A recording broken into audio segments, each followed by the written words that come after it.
말 많은 새 남자와 함께하는 즐거운 독서 시간 문학 정독입니다. 안녕하세요, 레노입니다. 와, 안녕하세요. 반갑습니다. 안녕하세요. 저만 자기 소개하는 건가요? 아니, 저는 무습이고요. 네, 오늘 두 번째 출연하는 한삼입니다. 예. 반갑습니다. 반가워요. 예, 너무 오랜만에 해서. 예, 그러니까 저희가 이제 젊은 작가상 수상 작품집 읽고 있는데요. 맞습니다. 2011년 제 2회 읽고 있고요. 지난주에는 김혜란 작가님과 김유진 작가님의 작품을 읽었었어요. 이번 주엔 누구를 하죠? 이번 주에는 이장옥 작가님의 이반 맨슈코프의 춤추는 방, 그리고 김사과 작가님의 움직이면 움직일수록 이상한 일이 벌어지는 오늘은 참 신기한 날이다, 이렇게 두 작품을 하죠. 네, 맞습니다. 제목이 무척 길어요. 그러게요. 이거 자. 무슨 거의 강사네님 예. 그 거꾸로 적어는 거슬러. 예. 항상 틀리는 것 같아요. 말하면서 항상 틀려. 보고 읽지 않으면. 자, 그래서 이제 이장옥 작가님 작품을 먼저 할 텐데요. 네. 그냥 물어볼게요. 두 분 다 이 작품을 어떻게 보셨는지 궁금합니다. 저는 네. 이 작품을 읽으면서 네. 단편에서 너무 아쉬웠다라는 느낌이 들었어요. 좀 더 길게, 좀 네. 호흡을 길게 가져가고 좀 더 자세한 설명이 들어가고 아, 이 중간에 이 이반 맨슈코프의 뭐 꿈이라는 소설이 간략하게 또 나오잖아요. 예, 맞아요. 그런 것도 조금 더 길게 좀 해줬으면 되게 재밌었을 것 같다라는 생각을 굉장히 많이 했습니다. 하긴 좀 설정만 약간 보여진 느낌? 네. 그리고 이거를 좀 장편으로 이렇게 각색해서 만들면 더 풍성한 이야기가 들어갈 것 같은 느낌? 네. 예, 저도 맞는 것 같아요. 예. 그리고 혹시 한삼님은 어떠셨는지? 이 초반만 보더라도 네. 마치 추리 소설의 시작과 같은 그런 뭔가 긴장감이 조성되는 느낌? 더군다나 이제 아주 낯선 곳에서 지금 시작하는 거잖아요. 네. 그렇죠. 그래서 주인공의 어떤 긴장감이 더욱 극적으로 고조돼가지고 굉장히 몰입했습니다. 근데 이제 단편이다 보니까 네. 추리 소설인 것 같지만 그냥 모든 의혹은 이제 주인공의 머릿속에만 존재하고 그냥 소설이 끝나는 그런 거죠. 맞습니다. 예. 예. 그래서 이제 본격적으로 들어가면 이 작품의 스토리는 네. 주인공이 여행을 떠나죠. 여기가 러시아인가요? 네네. 산트페테르부르크 아닌가요? 네네네. 러시아로 여행을 떠났다가 이제 뭐 잠깐 쉬다 오는 얘기예요. 네. 예, 그런 얘기인데 한번 들어가 볼게요. 이 주인공도 작가인 것 같아요. 예, 맞습니다. 보면은, 예. 네, 이전에 뭐 교환학생 한번 갔다 왔다 그러고 예. 중간에 또 이제 반가운 또 도시 명이 하나 보이더라고. 카잔이라고. 혹시 카잔 기억하시나요? 카잔이 어디 나오죠? 또 제가 또 축구를 좋아하는데 아. 이제 카잔의 기적이라고 또 저희가 지난 러시아 월드컵 때 독일을 2대0으로 꺾은 경기가 카잔에서 있었거든요. 그런 디테일. 네. 너무 좋은데. 카잔의 기적이라고 이제 또 별칭을 보통 그런 예. 유명한 경기 이런 건 별명이 붙잖아요. 예. 또 카잔에서 있었던 경기였는데 여기 또 카잔이 나오길래 굉장히 반가웠습니다. 맞죠. 네. 도쿄 대첩 이후로. 약간 그런 느낌. 도쿄 대첩, 뭐, 카잔의 네네네. 기적이죠. 예. 오만 참사, 뭐 이런 거 같아요. 참사도 있고, 뭐 대첩도 있고, 네. 네. 좋고요. 제가 이제 요번 시간에도 지난 시간처럼 이제 순서대로 좀 와닿는 문장 위주로 한번 읽어가면서 그때 이제 코멘트 다는 식으로 해볼게요. 네. 예, 첫 문장이 이렇습니다. 상트페테르부르크 바실리 섬 스레드니 15번가 98번지 5층 7호 그게 이 집의 주소였다. 자, 요 첫 문장 읽으시면서 혹시 어떤 느낌이 드셨는지 아마 각자 좀 다르실 것 같아요. 네. 뭐 일단 저 같은 경우에는 이거 보면서 이 작가가 장소 어떤 낯선 공간을 설명을 하네. 그래서 이 공간으로 우리를 초대를 하네, 독자들을. 그래서 뭔가 이 낯선 이 도시의 이 섬에 이곳에서 뭔가 일어날 것 같구나. 낯선 어떤 사건이요. 그런 좀 흥미는 있었어요. 혹시 두 분은 어떠셨는지 궁금하네요. 저는 이 앞에 두 작품이 네. 결국에는 대한민국 안에서 벌어지는 일이었잖아요. 근데 이제 세 번째 작품이 러시아로 갔습니다. 근데 제가 또 해외 진출. 약간의 그 말씀드려도 될지 모르겠지만 약간의 사대주의가 조금 남아 있어요. 제가 약간 중고등학생 때 사대주의가 조금 있었거든요. 약간 우리나라 드라마는 이건 드라마가 아니다. 약간 우리나라 음악은 음악이 아니다. 약간 이런 거와 비슷한. 저도 있는 것 같아요. 중이병식이 이런 식의 다 있잖아요. 다 있어요. 그게 조금은 남아 있어서 제가 또 외국 되게 좋아하고 막 그러는데 외국으로 가니까 재밌겠는데 더 읽고 싶은데 약간 이런 생각이 굉장히 많이 들었습니다. 한삼님은 어떠셨는지요? 이 첫 문장부터 이 외로운 느낌이 엄청 강하게 오지 않나요? 이게 외로워요? 예, 그러니까 러시아 하면 좀 마이크 좀 가까이. 예. 예. 네. 러시아 하면 좀 외롭고 추운 곳, 그렇죠. 고독한 곳. 약간 춥고. 예. 그리고 이제 낯선 곳에서 심지어 바실리 섬이라고 섬. 섬 예. 고립된 느낌. 예, 고립된 느낌.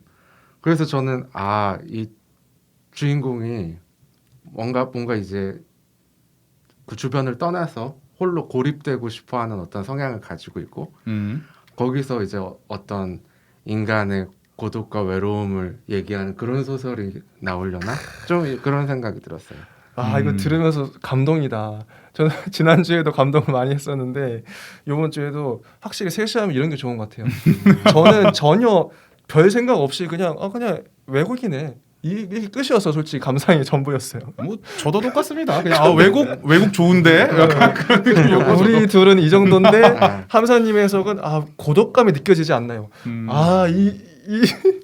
근데 좀 찾아보고 싶었던 거는 예. 상트페테르부르크가 이 섬이 있는 데인가? 라는 생각이 좀 들었어요. 있겠죠? 진짜? 있을 텐데 아니면 가상의 공간인가? 뭐 그럴 수도 있을 것 같고. 네, 근데 그러니까 만들었을 수도 있어요. 상트페테르부르크가 뭔가 바다가 접경에 있는 그런 지역은 아닌 걸. 뭐 호수가 큰 게 있나 뭐 하여튼. 그럴지도 몰라요. 네. 어. 살짝 한번 찾아보고 싶었는데 어. 뒤에를 읽다 보니 네, 지금 생각났습니다. 저는 솔직히 생각은 들었는데 귀찮아서 안 찾아봤어요. 네, 일단 넘어가 볼게요. 네. 네. 그 뒤에 문장들이 이제 대부분 꽤 많은 문단들을 작가가 그 지금 이 머무는 이 장소, 이 집 낡은 저택인 것 같은데 그걸 묘사를 하고 있어요. 예를 들면 이런 거죠.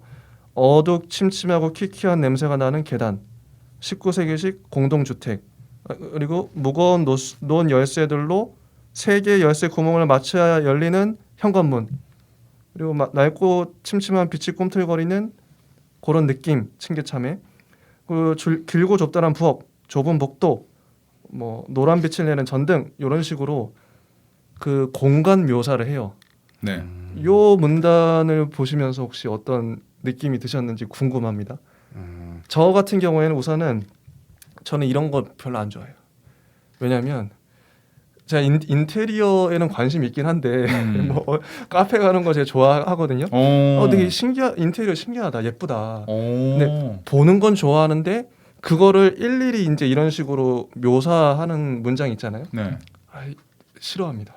왜냐면 왜냐면 이걸 쓰려고 하면은 이런 것도 읽는 것도 싫어하는 게 네네. 읽으면 고통스러워요. 왜냐면 재미가 없기 때문에. 뭐 봐보세요. 인물도 안 나오고 사건도 안 나와요. 근데 전경 이제 어떤 그 풍경을 묘사하고 있어요. 네. 이런 거 긴 거 되게 싫어해요. 저는 이런 거 읽으면 지루하더라고요. 근데 여러분의 느낌이 되게 궁금합니다. 이런 묘사에 대해서. 그러니까 저는 1층에서 무거운 목조문을 물고 들어와 어두침침하고 퀴퀴한 냄새가 나는 계단을 올라가야 하는 19세기식 공동주택. 그러니까 여기까지는 만약에 되게 이런 곳이 한국에도 있을 수 있죠. 있죠. 있을 수 있죠. 있을 수 있죠. 근데 이제 현관은 무거운 노트 열쇠들로 3개의 열쇠 구멍을 맞춰야 문이 열리게 되어 있다. 이제 이 부분부터가 좀 괴리감이 느껴지기 시작하는 거예요. 그러니까 그죠. 노트 열쇠를 사용해 본 적이 없거든요. 우리나라는 뭐 이제는 다 도어락이죠, 뭐. 그렇죠. 제가 뉴스에서 봤는데 네. 우리나라에서만 그렇게 전자식 도어락이 많이 쓰이고 있고 유럽은 웬만한 대저택들도 이런 그 전자식 도어락을 안 쓰는 거예요. 아니 아직 21세기에도요? 예. 와. 그래서 무거운 노트 열쇠가 나오는 순간에, 그러니까 작가는 이런 걸 묘사함으로써 이제 여기가 어떠한 공간인지 이를 이제 그러니까 현대 시대지만 뭔가 좀 더 과거에 있는 듯한 느낌의 공간이다라는 걸 이런 식으로 보여주는 것 같은데, 근데 이제 노트 열쇠부터는 좀 이질감이 들기 때문에 그래서 상트페테르부르크 바실리 섬 얘기부터 시작을 했구나. 왜냐하면 이 얘기는 천천히 나와도 되는 건데 공간을 묘사하려다 보니까 상트페테르부르크가 먼저 나와서 사전 지식을 깔아줘야 이제 좀 더 편하게 받아들일 수 있으니까. 자연스럽다. 저는 그렇게 생각했어요. 와 그렇구나. 네네. 놀랍네요. 예. 예. 이게 되게 딱 어. 서양 국가를 온 느낌이 탁 들었어요. 아. 그 이제 제가 배낭여행을 갔을 때도 어쨌든 배낭여행이다 보니 금전적인 한계가 있잖아요. 그래서 이런 숙박을 함에 있어서 굉장히 싼 곳을 많이 갑니다. 아. 굉장히 싼 곳을 가다 보면 뭐 하룻밤에 뭐 3유로 이런 데도 가본 적 있어요. 오. 그런 데를 가다 보면 이런 곳이 나옵니다. 오. 쾌쾌한 냄새가 나고 어두침침하고 아 어떤지 알겠어. 올라가면은 이제 뭐 상의 정도는 벗고 있는 그 약간 백인 할아버지 정도 나오고 약간 그런 분들 나오고 그런 느낌의 딱 그 제가 봤던 풍경이 떠오르면서 아. 이 공간 묘사를 되게 잘 받아들일 수 있었다라는 생각을 했어요. 어쨌든 두 분은 긍정적인 부분이시네요. 긍정. 저는 또 외국 좋아하기 때문에. 저는 좀 저는 좀 부정적으로 봤었는데 이런 차이도 재밌는 것 같아요. 근데 네. 듣고 보니까 이런 묘사도 저도 이제 긍정적으로 좀 생각하게 되는 생각이 바뀌었습니다. 저는 또 한 가지 생각이 드는 예. 게 네. 여기에 이렇게 좀 그 방에 대한 이런 묘사를 예. 스킵하고 그냥 넘어가 버리게 되면은 아하. 그냥 맨 처음에 상트페테부르크라는 공간에 그 위치에 대한 인식만 가지고 소설을 읽게 되는 거고 실제로 그 머릿속에 그려지는 것은 아마 한국에 있는 어떤 방 같은 걸 그리게 되면서 읽게 될 거예요. 아 맞네요. 예. 이게 필수적이었다. 네, 저는 아. 그래서 괜찮다고 봤어요. 예, 예. 동의합니다. 저도 듣고 보니까요. 예. 그리고 또 넘어가서 백족에 이제 이런 말이 나와요. 이건 이제 그 원래 그 집에 살던 주인 이반 멘슈코프에 대한 묘사이기도 한데 이런 겁니다. 어쩌면 이제 베네치아쯤에서 자살할 예정이라는 농담을 하고 떠났다. 여행을 떠났다. 그리고 작가라는 그 사람은 이 집에서 너무 오랫동안 혼자 산 탓에 집과 대화하는 버릇이 있었다고 한다. 그리고 어느 날 집이 자신을 싫어하는 느낌이 들기 때문에 기약 없는 여행을 떠나겠다고 말했다는 것이다.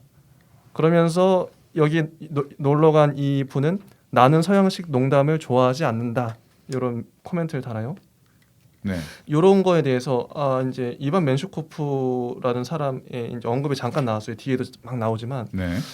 요거 혹시 보시면서 어떤 느낌이 드셨는지. 진짜 딱 서양식 조크예요. 어. 베네치아쯤에서 자살할 거야. 완전 너무 서양식 조크야. 한국인데 이런 농담 안 합니다. 이거 진짜로 받아들이거든. 이거 신고해요. 이 정도 되면 이제 이런 농담 안 해요 우리. 잠깐 와서 앉아봐 하면서 소주 하나 주면서 우리 얘기 좀 하자 이러면서 그렇게 되거든요. 네 맞아요. 네. 한삼님은 혹시 어떠셨는지. 이제 여러 가지로 그냥 저는 궁금해지는 여기서부터 이제 좀 미스테리한 느낌이 나는 자기 집을 누군가 이방인에게 빌려주고 간 거잖아요. 이름부터 이반이잖아요. 이방. 여기까지 할게요. 좋습니다. 이런 거 좋아요. 예. 그래서 그 사람은 떠났지만 여기 막 도착한 주인공 입장에서는 그 사람에 대한 호기심이 굉장히 많아지고 더군다나 자살에 대한 얘기까지 남기고 갔다면 뭔가 더 어떤 사람인지에 대해서 궁금해졌을 것 같아요. 맞습니다. 호기심을 유발하는 문장이었다. 그리고 백족 아래에 보면 저는 개인적으로 궁금한데 네. 어디에나 나이든 러시아인 특유의 냄새가 배어 있고란 문장이 나오는데 러시아인 특유의 냄새를 혹시 아시나요? 그냥 궁금해서. 이게 뭐죠? 근데 이게 진짜 그 코로 맡아지는 후각적인 냄새만을 말하는 건 아닐 것 같아요. 아, 그래요? 그 분위기에서 맡아지는 냄새가 있잖아요. 아, 약간 춥고 쌀쌀하고 아. 그러니까 사람도 좀 차갑고 음. 차가워 보이고 음. 실제로는 안 차가울 수 있지만 그리고 러시아 말 자체가 좀 약간 세 보이잖아요. 좀 약간 푸시고 이러잖아요. 독일어보다 좀 약한데 거의 네. 독일어급이라고 생각해요. 느낌이 들었을 때. 저는 그걸 떠올렸어요. 그러니까 러시아 남자 하면은 보드카 냄새. 약간 또 체구는 크고. 맞아. 네. 그런 네. 맞아. 그러니까 이제 러시아에 가본 적은 없지만 뭔가 추운 곳이라 그러니까 제가 이제 백인들을 만났을 때 어떤 채취 같은 게 있잖아요. 예. 근데 사실 여기서는 그런 건 느껴지지가 않아요. 그러니까 저는 보드카 냄새 그리고 약간 노인 냄새 약간 그런 게 연상됐어요. 그래서 저는 여기 딱 보고 옆에다가 좋은 묘사라고 써놨어요. 이제 뭐 어쨌든 이 문장만 봐도 그 공간의 어떤 정치를 느낄 수 있는 것 같아서 이거 넘어가서 뭐 이런 묘사가 또 있죠. 101쪽의 두 번째 문단의 첫 번째 줄을 보면 네. 방에 앉아 있으면 간간이 천장에서 쿵쿵거리는 소리가 들렸다. 처음에는 몰랐는데 쿵쿵거리는 소리에는 규칙적인 리듬이 있었다. 이것도 그냥 쓴 게 아니더라고요. 뒤에 보니까 되게 중요하게 또 나오고 네. 어떤 미스테리를 유발하는 저는 요 소설 자체가 제 생각에는 좀 어떤 추리 소설 같은 느낌도 있어요. 읽어보면 그렇지 않나요? 읽다 보면 도대체 이게 유령인가? 뭐지? 이게 이 정체가 뭐지? 계속 이제 호기심을 유발하는 그런 문장이었다고 봐요 저는. 네. 그리고 뭐 101쪽의 아래쪽 문단 보면 문 밖에서 목조 계단이 삐걱거리는 소리가 들리기도 했다. 나는 이상하다고 생각했다. 이 집은 석조 건물이고 계단도 돌로 되어 있지 않은가. 여기 이제 여기까지 가면 또 이제 추리 소설 플러스 공포 소설의 분위기까지 뭔가 좀 귀신 같은 느낌? 근데 네. 석조 건물이라고 해서 네. 모든 뼈대와 모든 그 건축 부자재가 돌로 돼 있는 건 아닐 거거든요. 그렇겠죠. 네. 그렇죠. 그래서 아마 삐걱거리는 소리가 난 게 아닐까. 100% 석조 건물이면 거의 한 신전 정도 돼야지 가능한 거고 네. 어딘가는 나무로 된 게 있겠죠. 네. 예. 아니면 벽돌로 만든 뭐 적조식 건물 이런 네. 거도 아마 나무가 들어갈 거예요. 네. 이렇게 이제 좀 합리적인 해석을 네. 그래서 이분은 굉장히 문과적인 분이구나. 그럴 수 있습니다. 그래서 102쪽에 넘어가면 네. 이 모든 묘사를 하면서 이제 한 문장으로 끝내요. 먼 공간을 건너온 것이 아니라 먼 시간을 건너온 것 같은 기분이 되곤 했다. 이 문장이 앞에 있는 모든 문장을 받는 것 같은 느낌도 솔직히 들어요. 네. 좋은 문장이라고 생각을 하고. 네. 근데 102쪽에 이제 그 다음 문장을 제가 별표 쳤는데 한번 이 문단 자체를 읽어볼게요. 네. 내가 이 도시에 온 것은 이번이 처음은 아니다. 1994년의 긴 겨울을 나는 이곳에서 보냈다. 13년 전의 일이다. 그때는 소비에트가 무너지고 얼마 안 된 때였기 때문에 모든 게 불안정했다. 자고 일어나면 루브라 가치가 마구 떨어졌다.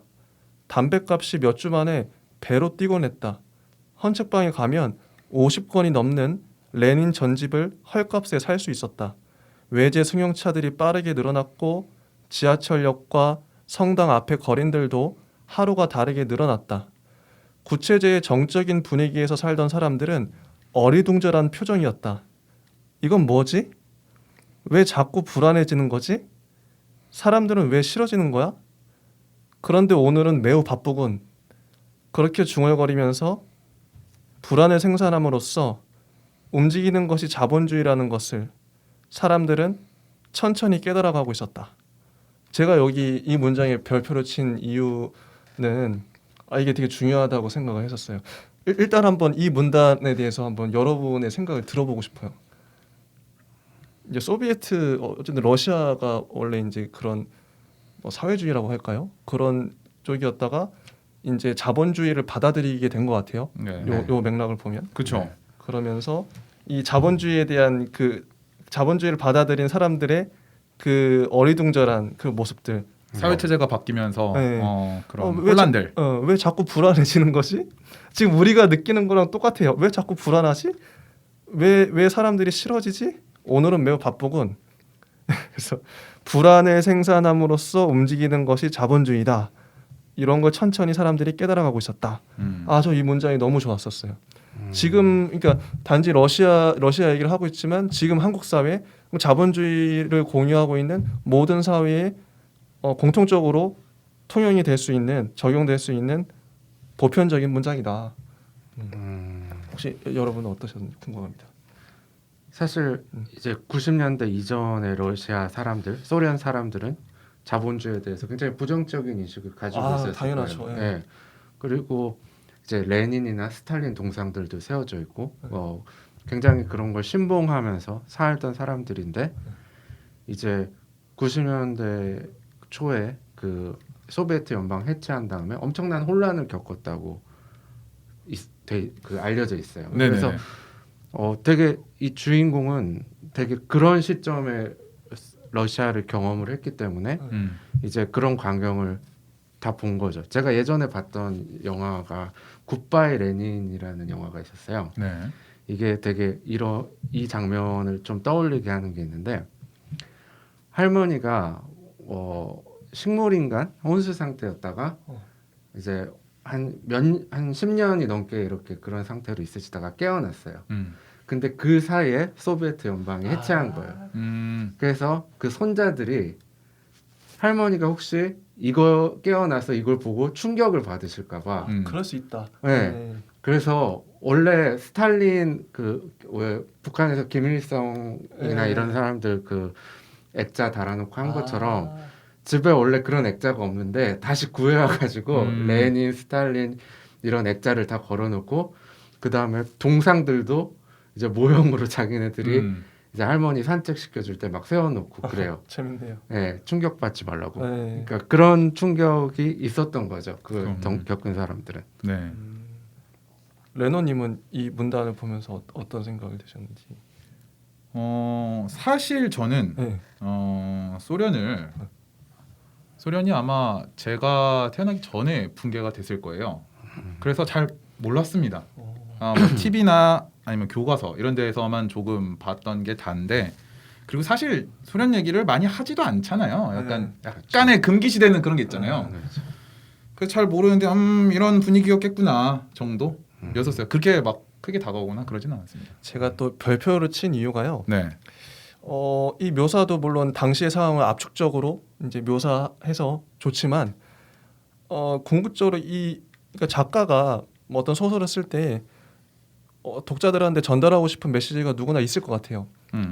그런데 저는 이 소설 자체가 아까 제가 공포 소설이기도 하고 추리 소설의 요소가 있다고도 했는데 또 한 가지 더 추가하면 이 요소가 다 있는 거예요. 제가 봤을 땐. 네. 이 메시지, 그러니까 자본주의를 비판하고 싶은 지금 우리가 사는 한국 자본주의를 비판하기 위해서 러시아, 그러니까 자본주의를 이제 막 받아들인 러시아 얘기를 하는 거죠. 결국 작가는 자본주의를 비판하고 싶은 거예요. 제 생각은 그렇습니다. 너무 충격적인가요? 이런 의도까지 작가가 담았다. 아니 뭐 이런 이 문단 말고는 네. 딱히 뭐 그런 느낌이 나는 곳이 잘 없어서 저는- 그냥 이 뒤에 이제 작가 노트를 보면은 이 작가분이 실제로 러시아에 갔다 오셨잖아요. 맞아요. 그래서 지금 그냥 자기 경험이에요. 네네 그냥 자기 경험이 생각이 나서 쓴 게 아닌가.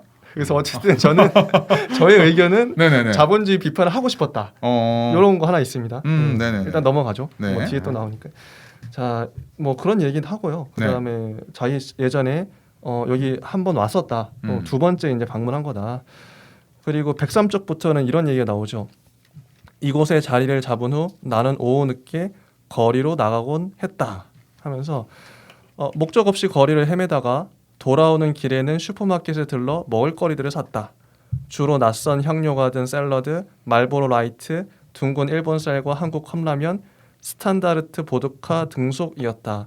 근데 이 문장이 뒤에 작가 노트에도 그대로 나와요. 깜짝 이게 그러니까 이분이 이제 작가 노트를 보면 그 날짜별로 일기를 쓰신 것 같은데 그 문장들을 진짜 거의 그대로 갖다가 소설에 옮겨 쓰셨더라고요. 그러니까 이거는 자전적인 소설인 거죠. 자기 경험을 바탕으로 그대로 녹여내서 가상의 인물을 해서 이렇게 쓴 건데 혹시 뭐 이 부분에 대해서 혹시 하실 말씀 있으실까요? 뭐 이제 내용에 대한 것보다는 이제 또 말보로 라이트 이제 또 2013년도인가 14년도 이름이 바뀌었거든요. 아 진짜요? 이게 말보로 골드가 됐습니다. 이게 또 그때 당시에 또 이제 실내 금연 뭐 이런 거 되면서 또 이제 약간 금연 정책의 일환으로 담배에 라이트나 마일드 이런 순하다는 표현을 못 쓰게 했습니다. 아 진짜? 저는 진짜 깜짝 놀란 게 제가 편의점 하잖아요. 네네네네. 근데 전 담배를 안 펴요. 네. 근데 손님들이 말보로 골드인데 왜 말보로 라이트 주세요? 그리고 더닐 라이트 주세요 이래요. 그렇죠. 저는 아니 왜 더닐 6mm를 라이트라고 그러고 말보로 골드를 말보로 라이트라고 그러지 이해가 안 갔어요. 솔직히. 이게 원래는 이 이름이었습니다. 이제 풀렸네요.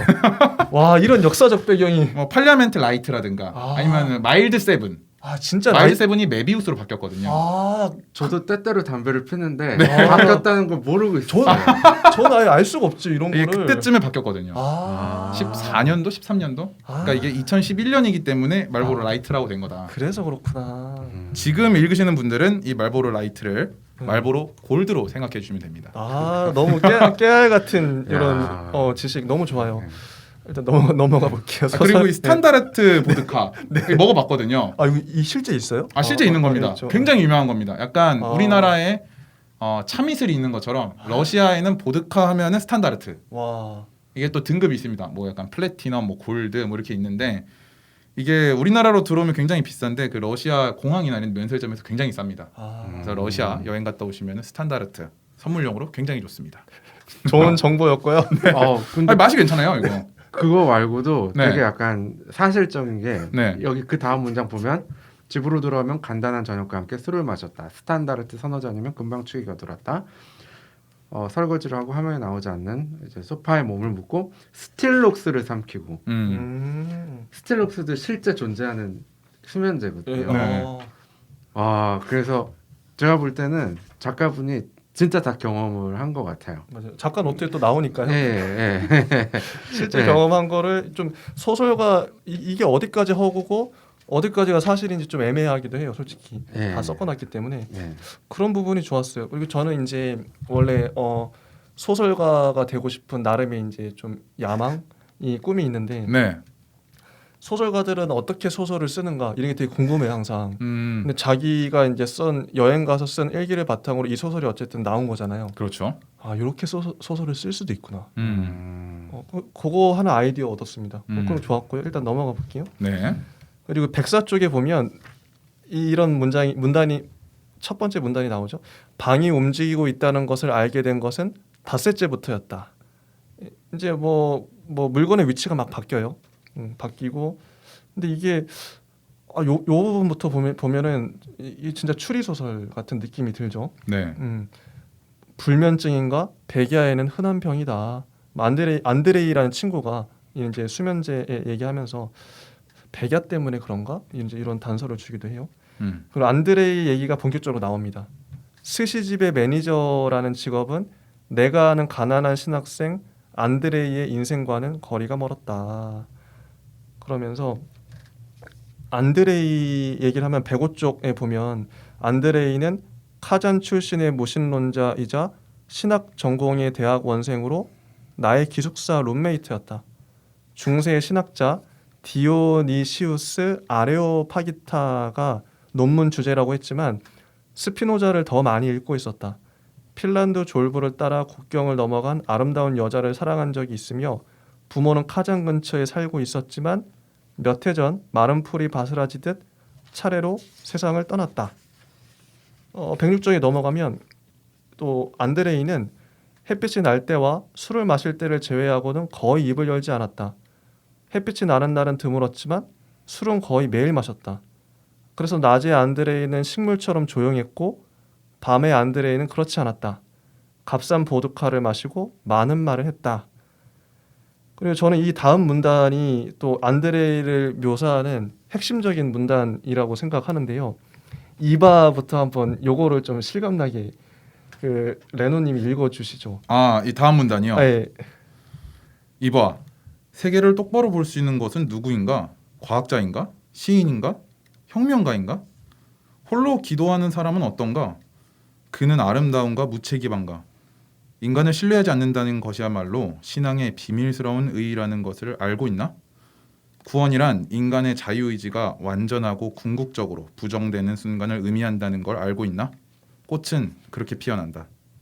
뭐 계속 읽을까요? 예, 끝까지. 네네네. 아름답고 또 위험하게. 레닌이 옳았는가? 마르토프가 옳았는가?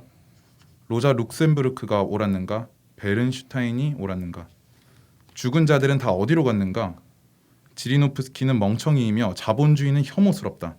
스피노자는 매혹적이고 무기력했으나 일생 동안 어두침침한 방에서 안경 렌즈를 매맞이는 인생도 그리 나쁘지는 않을 터이다. 네, 이런 말을 혼자 이제 안드레이가 술잔을 든 채 네. 이런 말을 막 중얼거리는 거죠. 너무 싫어. 술 먹고 이러는 사람 너무 싫어. 완전 술맛 일단 떨어져. 싫다. 너무 싫어. 싫다. 내 스타일 아니야. 너무 싫어요 이런 사람. 네.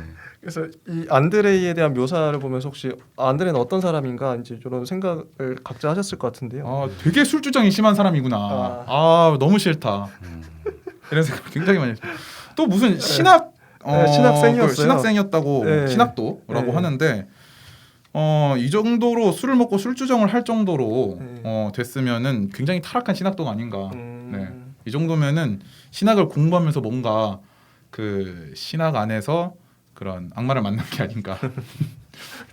너무 싫습니다 이런 사람. 일단 싫다. 네. 네. 한사님은 어떠셨나요? 이런 묘사, 이런 대사를 보면서. 그러니까 신학이나 철학 같은 것에 이제 심취했던 사람이 맞아요. 네. 이제 현실에 적응하려고 하다 보면은 뭔가 어떤 벽에 부딪혔을 때 되게 자신이 이때까지 신봉하고 있었던 그런 원칙이나 이런 것들이 무너질 때가 있잖아요. 그렇죠. 저는 이제 그런 걸 겪은 사람들이 이런 말을 많이 하는 것 같다고 생각이 들어요. 그리고 이렇게 어려운 말을 술 먹고 했으면 분명히 발음도 이상했을 거예요. 그 꼬였겠죠. 들리지도 않게 뭐 이상한 말을 계속 이렇게 하면은 안 됩니다. 이러면 술주정, 술버릇 안 좋으신 분들 꼭 고치셔야 됩니다, 진짜. 저는 좀 몇 가지 이제 포인트를 짚고 넘어가고 싶은 게 네. 여기 중간에 이런 얘기 나와요. 자본주의는 혐오스럽다. 아까 이제 그 자본주의 얘기 잠깐 했었잖아요. 네. 이제 작가는 은연중에 자본주의에 대한 비판을 이 소설에 그 담고 있어요. 이런 문장만 봐도 알 수 있죠. 뭐 러시아가 배경이어서 뭐 자연스럽게 이렇게 나오겠지만 자본주의에 대해서 좀 비판적인 입장 아닌가. 전 나름 그렇게 생각을 하고요. 네. 그리고 뭐 이건 뭐 이제 격가지고 또 제가 말하고 싶은 건 이런 거예요. 중간에 이 문장이 있습니다. 인간을 신뢰하지 않는다는 것이야말로 신앙의 비밀스러운 의의라는 걸 알고 있나? 그러니까 인간을 신뢰하지 않기 때문에 사람들이 신앙을 갖고 있다. 인간을 신뢰하지 않고 신을 신뢰한다는 거겠죠. 이 말의 뜻은 인간을 믿지 않기 때문에 신을 믿는다 사람들이. 구원이란 인간의 자유의지가 완전하고 궁극적으로 부정되는 순간에 의미하는 걸 알고 있나? 구원이라는 건 신이 날 구해주는 거잖아요. 근데 그렇다면 신한테 나를 모든 걸 맡기는 건데 인간의 자유의지가 완전히 궁극적으로 부정되기 때문에 구원이 가능하다. 이거는 논리적으로 저도 이제 한번 따져봤는데 제가 철학을 좋아해서 맞는 말이더라고요. 나름의 맥락에서는 깜짝 놀랐어요. 안드레이는 정말 생각이 깊은 사람이구나. 평소에 뭐 신앙과 구원의 문제에 대해서 깊이 고민했던 사람이구나. 근데 이 두 문장을 봐도 알 수 있는 거 뭐냐면 인간을 신뢰하지 않는다는 거. 인간을 좀 뭐랄까 부정한다. 그리고 신에 대해서 신을 믿는 것 같기도 하지만 한편으로 신 앞에 인간이 얼마나 초라하고 또 신에 대해서도 이것도 부정하는 뉘앙스도 있는 것 같아요. 왜냐하면 인간의 자유의지가 완전하고 궁극적으로 부정되는 순간 구원이 일어난대요. 그럼 이걸 신을 좋게 보는 걸까요? 나쁘게 보는 걸까요? 혹은 인간을 긍정하는 걸까요? 부정하는 걸까요? 이거 너무 철학적인 너무 질문인데요. 어렵죠. 저는 이 안드레이라는 인물이 신학도였잖아요. 네, 그렇죠. 그 학교를 다닐 때 이런 생각을 굉장히 많이 했을 겁니다. 뭐 이런 주제를 가지고 팀플도 했을 거고 맞아. 분명 이런 토론, 뭐 토의 같은 항상 것도 이런 생각했겠죠. 굉장히 많이 했을 거예요. 네. 그거에 대한 나름의 결론을 가지고 술을 먹을 때마다 하다 보니까 이게 이렇게 문장적으로 깔끔해진 겁니다. 이 말을 제가 봤을 때 안드레이는 한 200만 번 정도는 했어요. 그냥 아무 의미 있어. 없이 나오는 거예요. 맞네. 술만 먹으면 똑같은 말만 계속 하는 거 있잖아요. 레파토리. 계속 레파토리. 그러면 한 200만 번 했을 거예요. 본인은 이렇게 생각 안 할지도 몰라요. 그냥 술만 먹으면 막 이상한 말 하는 사람들 있잖아요. 맞아요.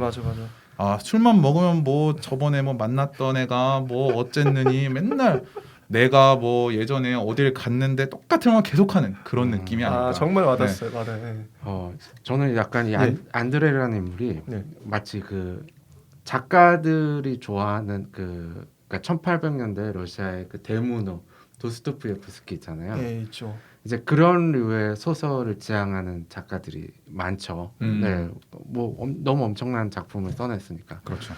인간에 대해서 고찰하고 그 다음에 구원에 대해서 특히 도스토옙스키의 죄와 벌 같은 소설은 정말 구원에 대해서 너무 심도 있게 들어가가지고 별로 신학적인 마인드가 없는 사람 입장에서는 보기가 좀 힘들 정도죠.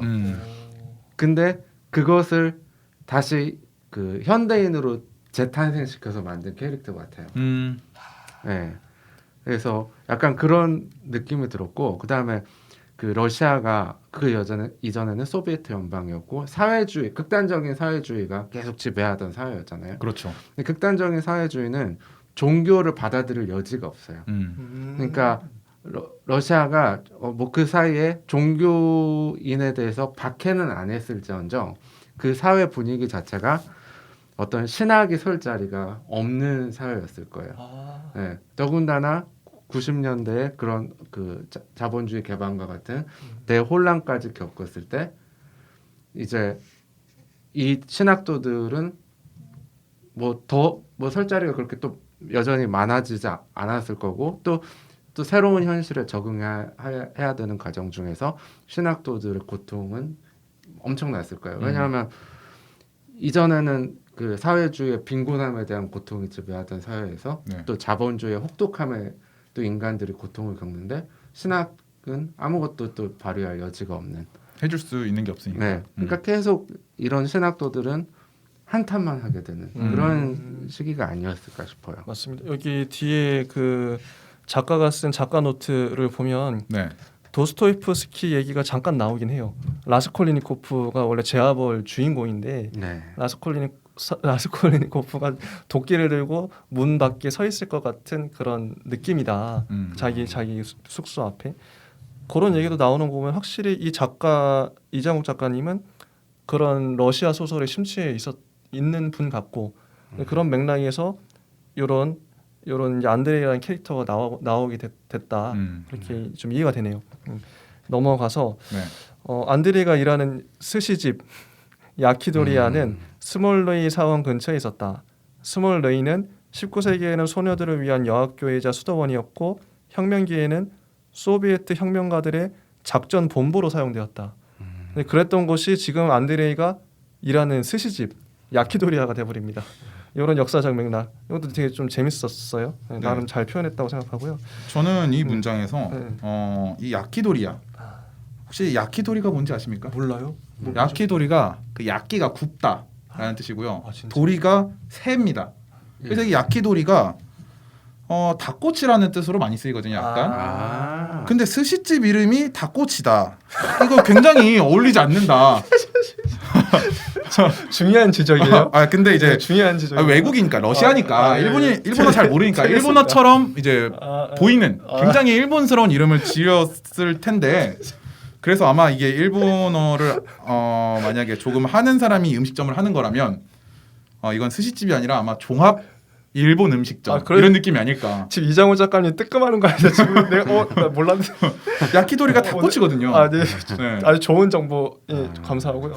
아까 말보로 라이트도 그렇고 네네네. 이런 깨알 지식 너무 감사합니다. 그래서 이걸 보면은 우리나라에 있는 그 영어식 간판이나 그런 브랜드 이름도 아니면 뭐 외국어를 갖다 쓴 거 많잖아요. 저 좋아요. 그런 거가 혹시 이렇게 굉장히 말이 되지 않는 간판들도 있겠구나라는 생각이 갑자기 들었었어요. 이걸 보면서. 이거 팩트 체크로서 역할을 너무 잘해주시. 근데 실제로도 이게 네. 뭐 진짜 소설에서도 이제 뭐 팩트 이제 지금 말한 맥락에서 실제로도 그렇게 종합으로 할 수 있겠지만 스시집 이런 게 자본주의를 통해서 러시아에 들어가면서 우리 같은 경우에도 좀 영어를 쓰는데 한국식으로 영어를 그 콩글리시라 그러나요?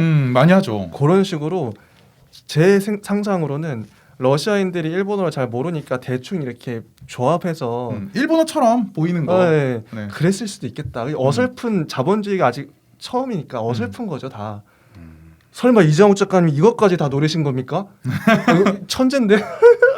그리고 또 이제 보통 이제 라틴어원으로 들어가면은 이 뒤에 리아, 네. 롯데 리아처럼 이 리아가 들어가는 게 보통 네. 그런 레스토랑이나 그런 약간 무슨 월드 이런 네. 것처럼 그런 공간을 얘기하거든요. 그래서 약간 롯데리아는 롯데의 공간, 뭐 롯데의 장소, 뭐 이런 느낌이거든요. 음식점, 롯데 레스토랑 뭐 이런 느낌의 리아 그런 게 또 있어. 피자리아 뭐 이런 것도 있고 하다 보면은 그래서 그냥 야키도리 이렇게 한 게 아닐까.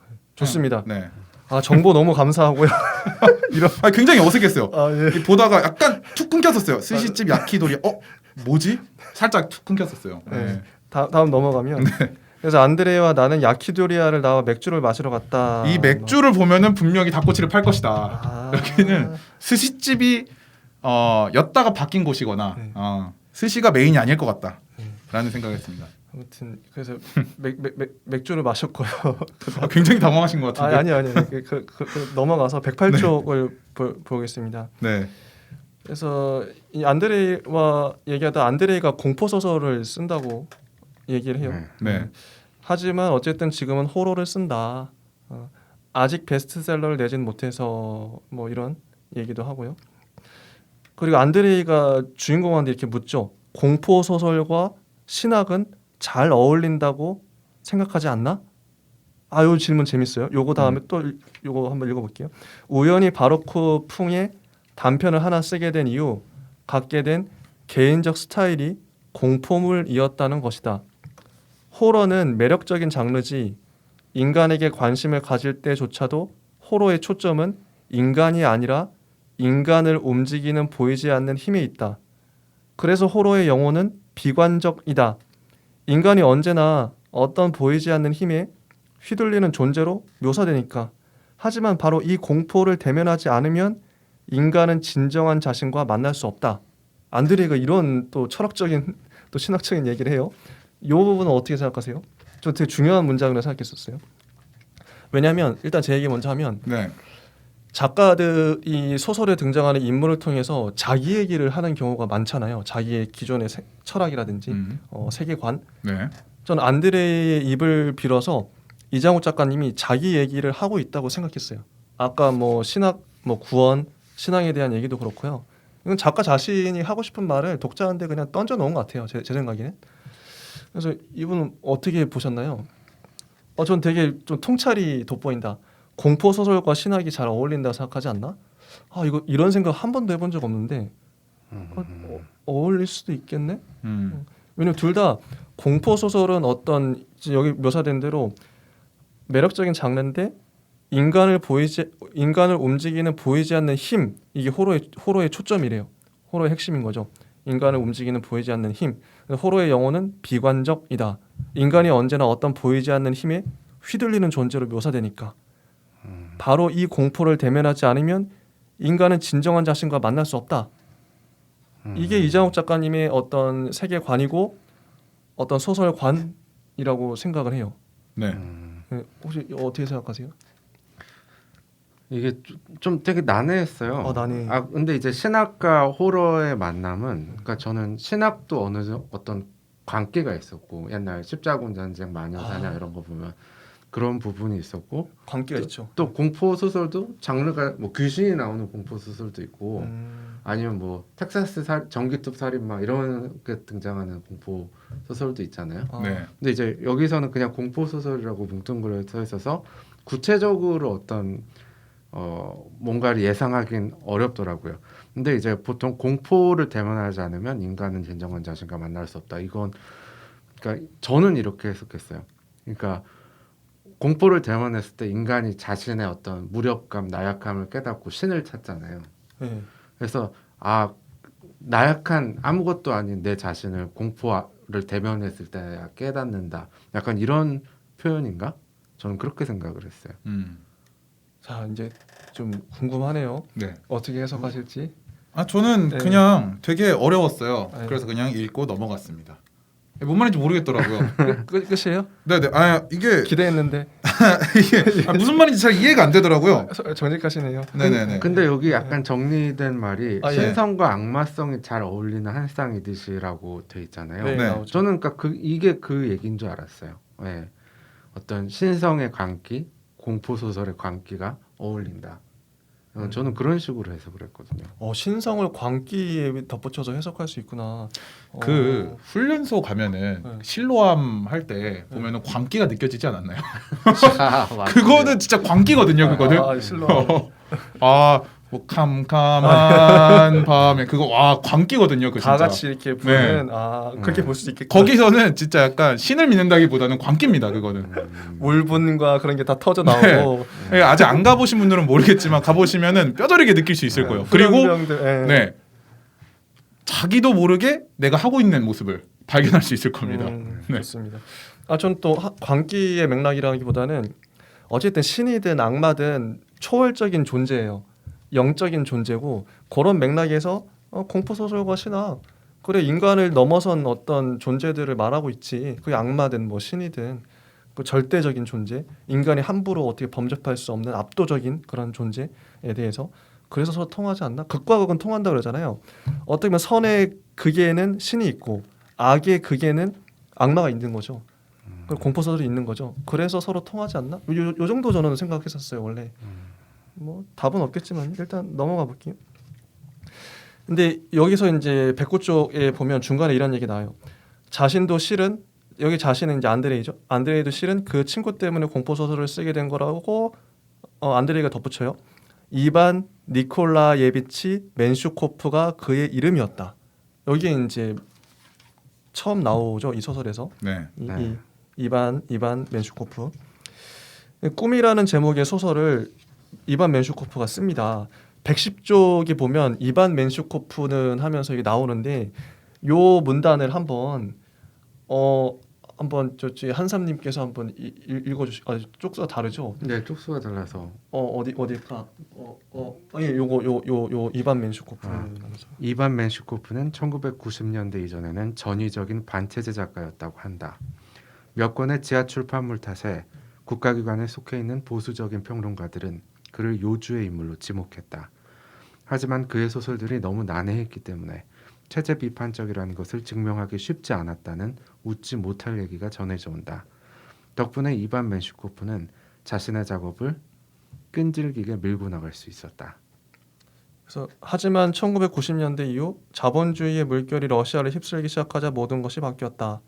예술가들은 구체제의 비효율과 관료주의를 경쟁적으로 비판했다. 그중 일부는 유럽과 미국 예술계의 주목을 받아 서구로 진출했다. 그 와중에 이반 맨슈코프는 갑자기 절필을 선언했다. 그의 선언에는 깊이 환멸을 느낀 자의 침울한 기운이 스며들어 있었다.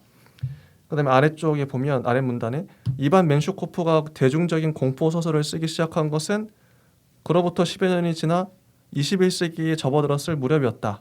그는 다짜고짜 꿈이라는 제목의 공포소설을 시장에 내놓았다. 이게 베스트셀러가 되죠. 네.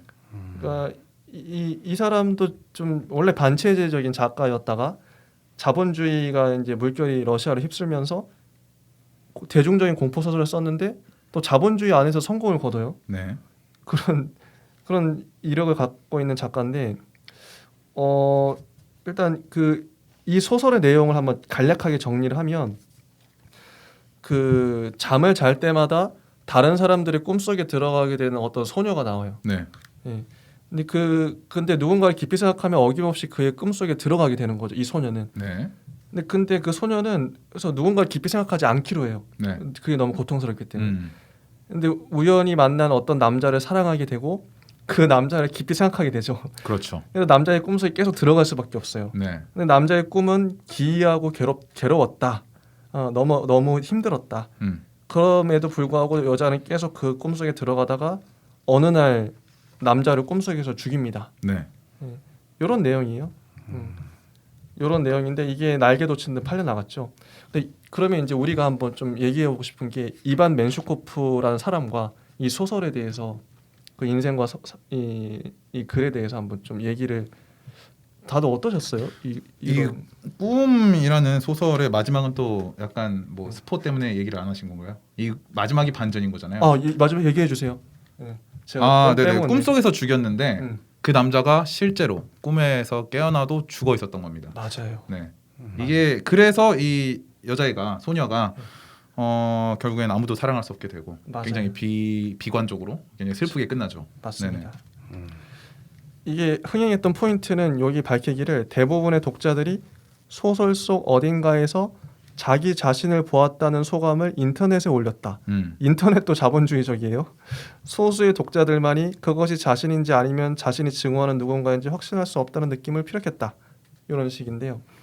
자, 이반 맨슈코프 얘기 좀 해보죠. 네. 어떠셨어요, 이 작가에 대해서? 저는 이제 처음에 그 낭독을 해주셨던 부분부터 보자면은 네. 앞에 이제 반체제 작가였다가 맞습니다.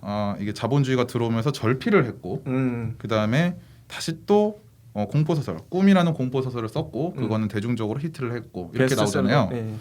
보면은 조금 이제 요즘 말로 하자면 살짝 홍대병에 걸린 것이 아닌가. 이게 사회주의가 있을 때는 반체제. 그런 건 별로야. 네. 사회주의 아니야. 그러다가 자본주의가 들어오자 사회주의가 아니었으면 자본주의를 약간 쪽으로 생각을 한 거잖아요. 사회주의는 아니니까. 네. 근데 자본주의가 들어오자 절필을 해요. 들어오니까 이것도 아닌 것 같아. 그렇게 볼 수 있겠네. 약간 홍대병에 걸린 게 아닌가. 그럼 이 작가 이반이라는 사람은 뭐 자본주의든 사회주의든 어떤 체제든 상관없이 그 체제 안에 있으면 무조건 반대를 하는 사람이다. 약간 나는 남들과 달라. 청개구리처럼. 약간 그렇죠. 청개구리는 반대를 위한 반대지만 이거는 반대를 위한 반대라기보다는 그냥 나는 남들과 다르다. 이 주류와 다르다. 비주류다. 약간 마이너 감성, 홍대병 이게 있는 게 아닌가. 진짜 그럴 수 있을 것 같아요. 그런 사람이 아닐까. 그러다가 이제 돈이 떨어지니까 이제 소설을 하나 썼고 그래도 대중적으로 히트를 했고 그런 게 아닐까 생각이 듭니다. 진짜 그런 것 같기도 해요. 이 생각 못 해봤네요. 저는 이제 소설의 내용을 좀 봤는데 여기에 중간 정도에 이제 소녀가 남자의 꿈으로 들어가고 나서 남자의 꿈은 다른 사람들과 마찬가지로 괴롭고 기이한 것이었다. 남자는 수많은 여자와 성교하고 누군가를 폭행하고 마구 부자가 되기도 했다. 저는 이 인간의 머릿속에 있는 이 남자의 머릿속에 있는 이것이 약간 자본주의를 상징하는 거라고 보거든요. 와 대박이다. 그러니까 사회주의자들을 보기에 자본주의는 뭔가 과잉 생산하고 과잉 소비하는 좀 무절제한 느낌이 있을 것 같아요. 맞아요. 그래서 여기서 또 가난한 사람한테 되게 혹독하고 그래서 수많은 여자를 성교하고 누군가를 폭행하고 부자가 되기도 했다. 이게 자본주의를 상징한다고 보고 소녀는 결국 그걸 남자를 사랑하지만 받아들일 수 없는 거죠. 그러니까 그걸 죽일 수밖에 없고 저는 약간 이런 식으로 그러니까 말씀하신 것처럼 자본주의에 대한 부정적인 이미지를 비판하고 이런 그걸 표현했다고 봤어요. 진짜 그냥 꿈 얘기가 그냥 나온 게 아니라 자본주의를 비판하는 맥락에서 나왔다고도 볼 수 있겠네요. 진짜 말씀하신 것처럼 자본주의를 죽인 거네요. 그렇죠. 이 소녀가. 그런데 뭐 완전 다른 얘기긴 한데 이렇게 다른 사람의 꿈에 들어가는 거 굉장히 힘들 것 같아요. 그러니까 내 꿈에 다른 사람을 나오게 하는 거는 내 꿈이니까 내가 조정할 수 있으니까 굉장히 좋은데 이러면은 너무 힘들 것 같아요. 힘들겠다 진짜. 진짜 막 감당 못할 이미지들과 그런 경험들을 할 수밖에 없잖아요. 내가 통제가 안 되니까. 모르겠네. 제 꿈은 꽤 건전해서 그렇게 감출 게 있으려나? 제 꿈에 들어오는 건 굉장히 좋은데 저는 꿈 자체를 꿈을 잘 안 꿔요 제가. 그래서 제가 예전에 어떤 독서 모임에서 꿈 얘기를 한 적이 있어요. 근데 그 중에서 다 각자 꿈 얘기를 했는데 거기서 안 게 유일하게 꿈을 어떤 처음부터 끝까지 기승전결이 있게 꾸고 또 꿈을 컬러로 꾸는 사람이 저밖에 없다라는 걸 알았어요. 그럼 다른 분들은 다 흑백이었나요? 그냥 흑백으로 꿈을 꾸는 분들이 저도 컬러인데? 많더라고요. 그래요? 그래요? 저는 컬러입니다. 꿈이 저는 근데 꿈이 잘 기억이 나지도 않고 저는 컬러인지 아닌지 모르겠어요. 그냥 희미한 형태 같은 거 그러니까 뭐 되게 저는 컬러인지도 잘 모르겠어요, 솔직히. 이게 기억이 잘 안 나요. 모습이님 굉장히 숙면을 취하시는 분이거든요. 램 수면을 잘 안 하시네. 기승전결이 있다는 건 또 처음 들어봤네요. 꿈이 있어요 원래? 그러니까 중간에 깨지 않는 이상 결말까지 봐요. 항상. 뭐 악몽이면은 제가 칼에 찔린 다음에 이제 깨어난다던가. 부럽다. 저는 항상 그 절정 전에서 깹니다. 전개 기승전결이면 한 승 정도. 근데 이게 저는 꿈을 굉장히 많은 주제가 한 꿈에 들어가 있어요. 그러다 보니까 승이 한 5개가 있습니다. 승 하다 깹니다. 무슨 꿈인지 모르겠네요. 약간 하늘에서 떨어지다가 갑자기 학교에서 공부를 하다가 뭐 약간 갑자기 밥을 먹다가 약간 그런 느낌? 야 이거 재밌다. 여기서 한 가지 더 궁금해지는 게 꿈을 안 꾸신다면 그럼 군대 꿈도 안 꾸셨나요? 재입대 꿈. 가끔씩 꿨어요 진짜. 군대 꿈은 꿀 수밖에. 군대 꿈. 그거 컬러였어요? 그랬던 것 같아요. 저는 진짜 너무 실제 같아서 일단 시간이 없기 때문에 이제 좀 한번 중요한 것만 하고 끝내야 될 것 같아서 꿈 얘기하다가 아 이게 1시간이 너무 짧아요. 아 진짜 야. 짧아요. 한 편으로 1시간은 너무 네. 짧습니다. 근데 2시간 하기엔 좀 애매하죠. 또 이것도. 이제 안드레의 정체에 대해서 빨리 그러는 가보는 걸로. 그다음에 또 할까요? 중요한 게 뭐 그거죠. 네. 집이 이상하다. 음. 그리고 안드레의 방에 들어가죠. 네. 방에 들어가서 또 이 주인공이 춤을 춥니다. 뭐 아, 이런 이반의 방 아닌가요? 안드레이의 방이 아니라. 죄송해요. 네네네네. 이반 맨슈코프의 방에 들어가서 춤을 춰요. 네. 네. 그러고 끝나죠. 뭐 그다음에 나가고요. 음. 그런 얘긴데요. 그리고 이제 중간에 보면은 네. 이 여기가 5층인데 6층이 없는데 자꾸 천장에서 쿵쿵거리는 맞- 소리가 난다 이런 네. 얘기도 나와요. 되게 공포스러운 분위기를 주면서. 맞아요. 네. 근데 또 요즘 이제 층간 소음 때문에 다툼이 굉장히 많지 않습니까?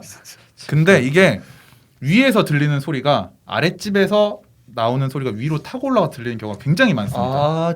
그럴 수 있겠다. 네, 굉장히 많아요. 맞네. 해가지고 내가 아랫집 뭐 밑에 바닥을 두들겨도 윗집에서 이제 층간 소음이 난다고 그 윗집한테 항의를 하는 경우가 굉장히 많습니다.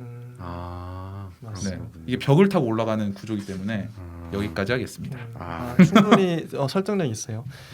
그래서 뭐 이제 이 주인공은 이게 환상인지 꿈인지 뭐 수면제 먹어서 이런 건지를 분간을 못해요. 네. 뭐 가스불이 혼자 타오르고 2명의 러시아 남자가 문과에서 대화를 나누고 욕조에서 물이 흘러 넘치는데 그걸 손댔다가 손이 데이고 뭐 이런 사건을 겪어요. 그 다음에 이제 어떤 방에 들어가서 혼자 춤을 추죠. 뭐 이런. 근데 안드레이도 그런 적이 있다. 뭐 이런 얘기를 하고 123쪽에 보면 이런 얘기가 나옵니다. 이봐 나는 스틸록스를 너무 많이 먹지 말라고 충고하는 것뿐이다. 이거 안드레이의 말이요. 알고 보니 자신이 유령이었다는 이야기의 사회적 버전을 혹시 아는가? 인민의 적을 퇴치하기 위해서 스스로를 처단해야 했던 혁명가의 이야기 말일세. 자본주의를 증오했는데 알고 보니 자신이 주식 투자자였다는 남자의 이야기는 또 어떤가? 악몽이란 언제나 그런 식이지. 그 다음에 주인공이 말하죠. 안드레이 내게 필요한 건 그런 서양식 농담들이 아니다. 말해보라. 나는 지금 어떤 악몽 속에 들어와 있는 것인가? 무엇보다도 이것은 누구의 악몽인가? 이 문장이 중요했다고 봐요. 그 다음에 좀 가서 이제 이야기가 끝나죠. 이제 주인공은 집으로 돌아가고. 네. 어떻게 생각하세요? 이 소설의 결말? 주인공이 춤을 추고 결국 이게 또 자본주의 비판 아닌가요? 이게 자꾸 이제 보이네요. 자본주의를 증오했는데 하면서 나오네요. 저는 이 집이 이상했던 여러 가지 증거들을 내놓잖아요. 이 주인공이. 이것들이 그냥 술 먹고 수면제 먹고 네, 과다 자면서 네. 꿈을 꾼 게 아닌가. 이 또 사이에 꿈이라는 소설도 나오고 네. 이게 다 꿈이었다고 생각이 들어요. 네. 아까 한삼님도 그런 얘기 하셨던 것 같은데 이게 꿈 아닌가? 꿈일 수도 있죠. 이 소설 자체가 한여름 밤의 꿈.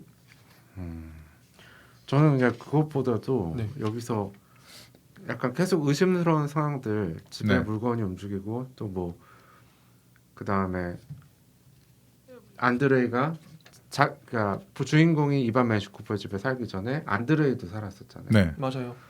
여러 가지로 그러니까 저는 안드레이의 정체에 대해서 계속 의심하게 되는. 의심하게 된다. 네, 저는 이제 그 생각에 몰입하느라 이것을 맨 마지막 부분까지 추리 소설의 느낌으로 봤던 것 저도. 같아요. 네. 약간 네. 그 브루스 윌리스가 귀신이었던 것처럼. 네, 그래서 오히려 처음부터 등장했던 윗집에 쿵쿵거리는 소리가 안드레이가 누군가를 묶어놓고 감금해놓은 건가? 그럴 수 있겠네요. 네, 그런 옥탑에. 생각도 들었어요. 네. 아니 진짜 실제로 124쪽의 마지막 거의 문단에 보면 네. 자신이 살해한 작가의 방에 앉아서 아무도 읽지 않는 공포 소설을 쓰고 있었던 것인지도 이거 안드레이가 결국 이제 이반 맨슈코프를 죽였다는 가정으로 네. 그럴 수도 있죠. 그건 아무도 모르죠. 예. 저는 이런 여러 가정을 보면서 저희가 이제 곡성이란 영화를 보면 네. 그 새 존재에 대해서 우리가 나름의 가정을 막 추측을 하잖아요. 근데 끝까지 밝혀지지. 사실 제가 곡성을 잘 안 봐서 네. 안 봐서 잘 모르니까. 네. 그래서 좀 하고 싶은 얘기 뭐냐면 네. 그 새 존재가 뭘까 갑자기 네. 궁금해서. 네. 그래서 그 하고 싶은 얘기는 그러니까 좋은 영화 혹은 좋은 소설은 그런 것 같아요. 좀 다양한 추측, 다양한 의미 부여를 할 수 있는 그런 거 아닐까. 안드레이가 범인일 수도 있고 이런 여러 이게 또 꿈일 수도 있고 아니면 수면제 과다 복용으로 인한 착각일 수도 있고 뭐 여러 가지 좀 추론이 가능하잖아요. 이 소설만 보면 네. 결말 보면 이 그렇게 뭐지 이게 악몽인가? 그래서 전 좋은 소설인 것 같아요. 다양한 이것도 아까 뭐 자본주의를 비판하는 맥락으로도 볼 수 있고, 혹은 추리 소설, 네. 혹은 미스테리, 뭐 스릴러 이렇게 볼 수 있죠. 다양하게. 그래서 좀 좋았다 저는. 다른 분들은 또 어떠셨는지? 저는 제일 처음에 말씀드렸던 것처럼 되게 아쉬웠어요. 너무 아쉬웠어요? 짧아가지고 뭔가 그런 생각할 거리가 아쉬웠다. 많은데 그런 것들이 다 정리되지 않고 좀 더 아. 장편으로 나왔으면 굉장히 재밌었겠다 이런 생각이 굉장히 많이 들었습니다. 현삼님은 어떠신지요? 정리하는 맥락에서. 이렇게 그러니까 어떤 백야라는 그런 어떤 잠을 자기 힘든 네. 그다음에 수면제를 복용하고 저도 이제 불면증을 앓아서 수면제를 처방받아 먹어본 적이 있어요. 근데 그 왜 연예인들이 복용해가지고 문제시 논란되고 이런 수면제가 있거든요. 근데 저는 이제 처방받은 그 약을 먹기 전에 몰랐는데 네. 먹어본 다음에 이해가 가더라고. 약간의 환각 증상이 있긴 있어요. 진짜 있구나. 근데 그렇다고 해서 이제 여기서처럼 누군가를 살인범이나 누구를 의심할 만큼 그런 게 보이고 이런 환각까지는 아니고 조금 어지럽고, 그러니까 내가 조금 주변의 상황 인지를 조금 못하게 되는 그런 몽롱하고. 상황. 예. 근데 정신은 또 깨 있어요. 네. 예. 근데 인지하는 능력은 떨어지고. 그래서 약간 이해가 가요. 더군다나 나한테 낯선 공간에 네. 놓여져 있고, 그 다음에 이렇게 자꾸 약간 관계 차 있는 친구가 있으면은 뭔가 조금 더 이런 의혹 이런 게 생길 수도 있을 것 같아요. 맞습니다. 자, 그러면 이제 뭐 여기까지 정리해 볼까요? 네. 예, 네네. 얘기는 많이 한 것 같아요. 좀 예. 뭐 못다한 얘기도 있지만 네. 아쉬울 때 끝나는 게. 예. 매우 흥미로운 소설이었습니다. 예, 저도 좋게 봤습니다. 저도 예. 멘트 해주시면서 끝내면 어떨까요? 클로징 멘트요. 네, 클로징 멘트. 네. 예. 다음 뭐 재밌게 보셨다면은 뭐 좋아요, 구독도 눌러 주시고요. 댓글도 많이 달아주세요. 댓글 소개도 저희가 혹시나 달아주신다면은 해줄 거니까. 네. 해줄 거니까 좀 그런데요. 해드릴 테니까 좀 이상한데 댓글 소개도 저희가 성실하게 하도록 하겠습니다. 맞습니다. 그러면은 이번 이장욱 작가님의 이반 멘슈코프의 춤추는 방 여기까지 하도록 하겠습니다. 감사합니다. 안녕히 계세요. 감사합니다.